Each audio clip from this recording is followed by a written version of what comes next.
На жаль, наша цьогорічна золота осінь змінюється вже холодами і дощами. А це, в свою чергу, приводить до розвитку, до поширення більше вірусних і бактеріальних інфекцій. А ці, в свою чергу, при певних умовах ведуть до запалення легень, так званої пневмонії.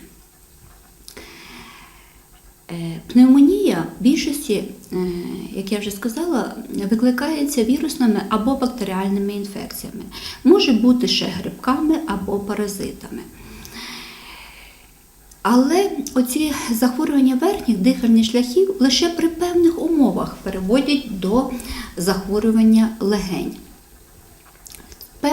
Це такі умови, як зниження імунітету, куріння, хронічні бронхіти, хвороби нирок та печінки, а також дуже ослаблює організм і веде до важких пневмоній, алкоголізму.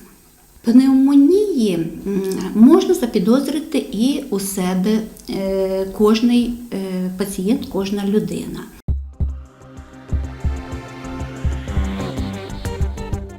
Різка слабість і різке початок захворювання. От спочатку ніби все було нормально, був насморк, був кашель, але тут же зранку людина прямо така біль в суглобах, яка людина не може встати з ліжка. Знижився апетит, появилася пітливість.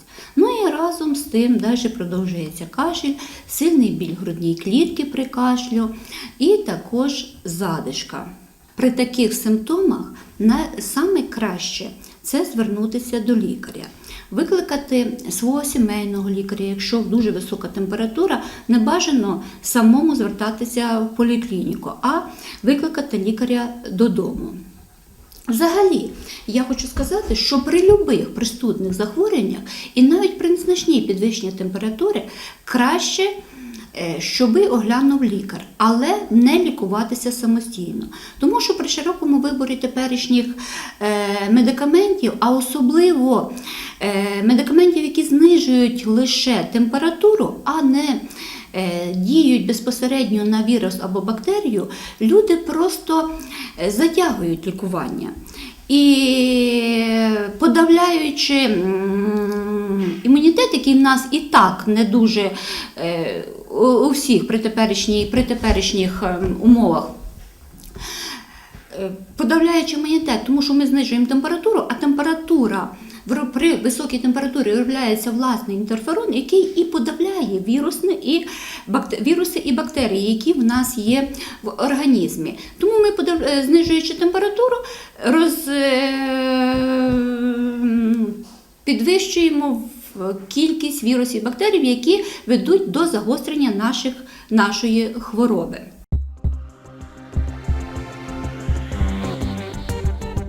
Основне лікування пневмонії – це є антибіотики.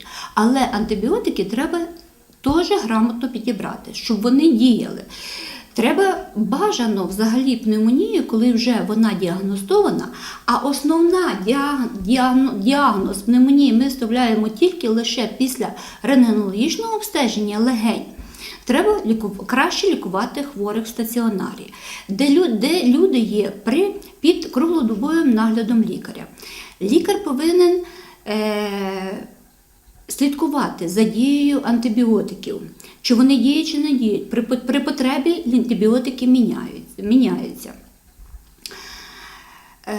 При пневмонії дуже важливий ще є і ліжковий режим, не то що строго ліжковий, але, я б сказала, палатний режим, правильне харчування, має бути багато лужного пиття. Харчування має бути просте і має бути і калорійне. Тут важливо, щоб калорії були правильні калорії, як кажуть. І мають бути молочні продукти, і мають бути жири. Хочеться сказати, що пневмонія виліковна. Пневмонію, тільки її треба вчасно почати лікування. Але дуже часто вона і веде до трагічних наслідків.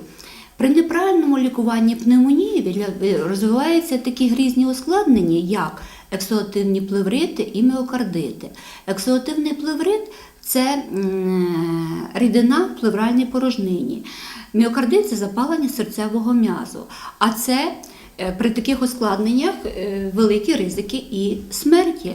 Взагалі можна сказати, що на планеті нашій щорічно пневмонією хворіють біля 450 мільйонів людей. З них 4 мільйони помирає. Вдумайтеся в ті цифри. Це не таке просте і легке захворювання, яке дехто вважає. Тому я ще раз настійно рекомендую всім при перших ознаках і вірусних захворювань, і бактеріальних звертатися до лікаря, не займатися самолікуванням.